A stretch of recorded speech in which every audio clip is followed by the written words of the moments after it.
Dulu waktu saya masih di UGM, di Teknik Kimia, saya jalani 1 semester, kemudian semester kedua, terus saya ingin pindah haluan untuk belajar agama ya. Akhirnya saya tidak lulus dari UGM, tapi saya lolos dari UGM ya. Ketika saya mau lolos, saya minta pendapat dari banyak orang. Semua orang melarang, kamu jangan keluar, kamu jangan keluar. Kamu berhasil nanti kalau di UGM, sabar, kamu akan jadi sukses, jadi gini, macam-macam. Semua tidak ada yang mendukung kecuali ibu saya. Kecuali ibu saya. Yang penting bagi saya ibu mendukung, selesai. Akhirnya ibu bilang, terserah kamu nak. Kalau kamu memang mau pilihanmu itu silakan. Bismillah, saya keluar.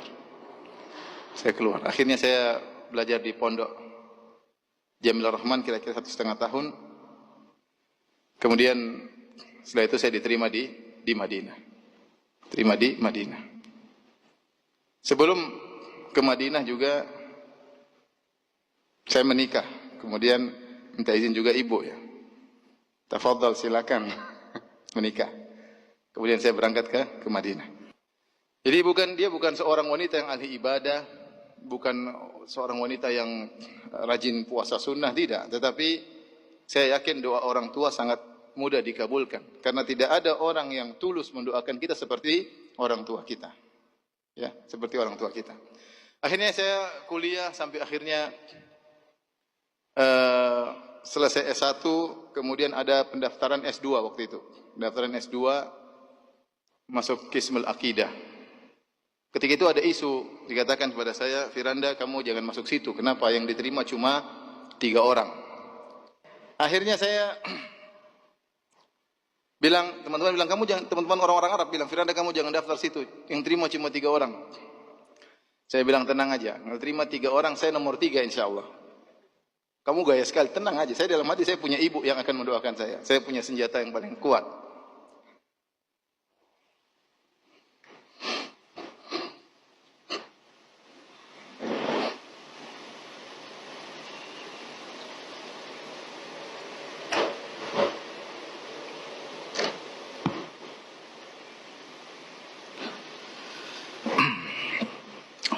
Akhirnya ada lagi bilang, Firanda, alhamdulillah sekarang dengar-dengar isunya diterima 5 orang. Saya bilang, tenang, saya nomor 5, jangan khawatir. Jadi mereka, teman-teman saya tambah jengkel. Kamu sombong banget, tenang aja, saya nomor 5. Akhirnya benar, waktu ujian, hari pas mau ujian, pagi-pagi di sana, jam sebelumnya, saya telepon ibu, ya. Saya telepon ibu, sholat malam, saya bangunkan. Sini di Madinah masih mungkin jam 12 malam, saya telepon. Sekarang, Bu, Mama bangun, sholat. Saya telepon istri saya juga, bangun, sholat. Karena besok ujian. Ini ikut ujian. Alhamdulillah, ketika pengumuman, qadarullah itu saya nomor 1. Saya nomor 1. Setelah itu, kita terima 18 orang. Dari 18 orang ini, atau 20 orang, saya lupa, harus tes lagi Quran. Yang terima rata-rata IP-nya 5. Kira-kira di Madinah IP-nya 5. Saya IP cuma, saya lupa, 4,8 kalau nggak salah. Teman-teman saya banyak IP-nya 5 ketika itu. Kalau nggak salah berapa hari kemudian ujian Quran. Ujian berikutnya, wah ujiannya susah. Rata-rata teman-teman menyetor 30 juz. Saya cuma ngambil kadar minimal 5 juz. Saya nggak punya banyak hafalan. Kamu Firanda berapa 5 juz? Oke. Kita hadir, yang menguji pakai e-call, kemudian tegang, satu orang ditanya, mengerikan. Saya lihat dari luar, mengerikan nih, gimana saya bisa jawab atau tidak? Jadi kondisinya menegangkan. Akhirnya saya telepon ibu lagi, saya punya senjata. Mak, sekarang mak berdoa. Sekarang. Anda lagi, saya bilang nama saya Anda lagi ujian. Kenapa Anda? Sekarang lagi doa. Mama sekarang berdoa ya, sekarang mak. Terus saya matikan. Mama saya berdoa, mungkin sekitar 5 menit, ada syekh lewat. Firanda, kamu ngapain sini? Ujian Quran. Mana? Sudah, kamu sama saya aja sini. Akhirnya cuma surat Al-Baqarah ya. Akhirnya saya diterima. Ini maksud saya, doa orang tua itu sangat penting. Kemudian ketika saya selesai S2, ada pendaftaran S3. Saya sudah capek belajar ya. Antum juga mungkin capek belajar ya.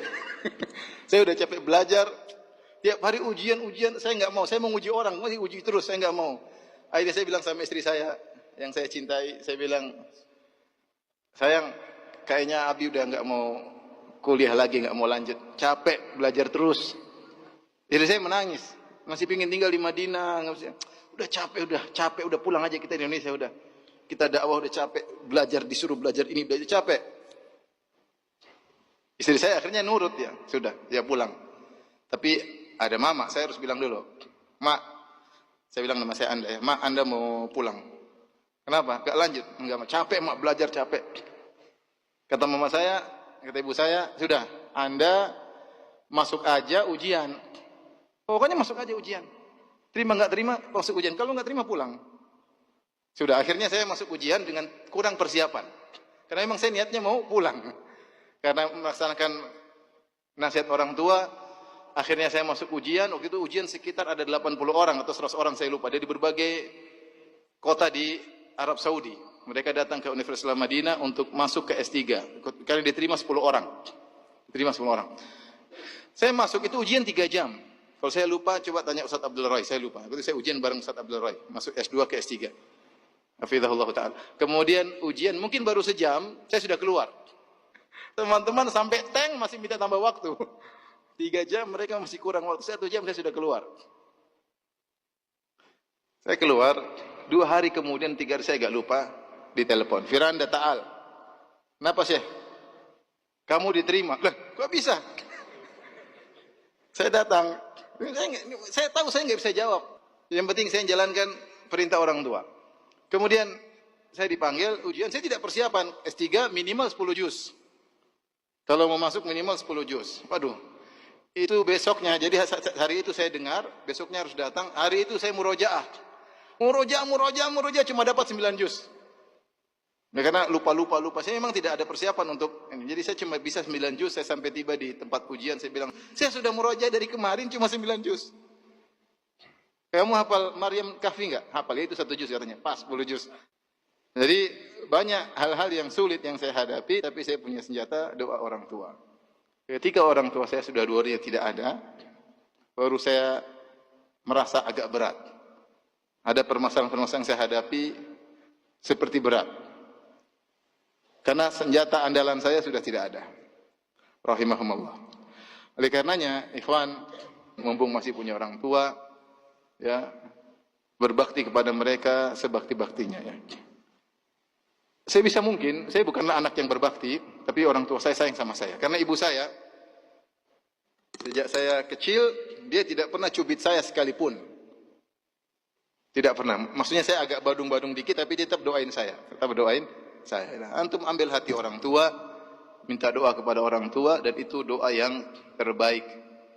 Ya, kata Nabi SAW, "Thalathu da'awatin mustajabah la yashakka fihinna." 3 doa yang pasti dikabulkan, tidak diragukan lagi. Doaul walid li waladihi. Doa orang tua kepada anaknya. Ketika saya munaqasyah S3, terus saya lulus, saya dipanggil oleh dosen penguji, yaitu Syekh Muhammad Qadah, Syekh Mahmud Al-Qadah. Dia orang aslinya dari Kedah, dari Malaysia, tapi dia belajar di Madinah sampai mengambil profesor, dan dia punya kedudukan tinggi di Universitas Madinah.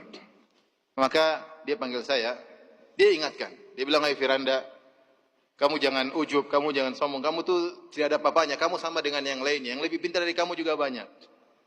Tapi menurut saya kamu berhasil karena orang tuamu. Kamu berhasil karena orang tua. Saya pun demikian. Yang lebih pintar daripada saya juga banyak, tapi alhamdulillah saya dapat posisi ini karena berkat apa? Orang tua." Satu yang saya sesalkan, dia sampaikan sambil menangis.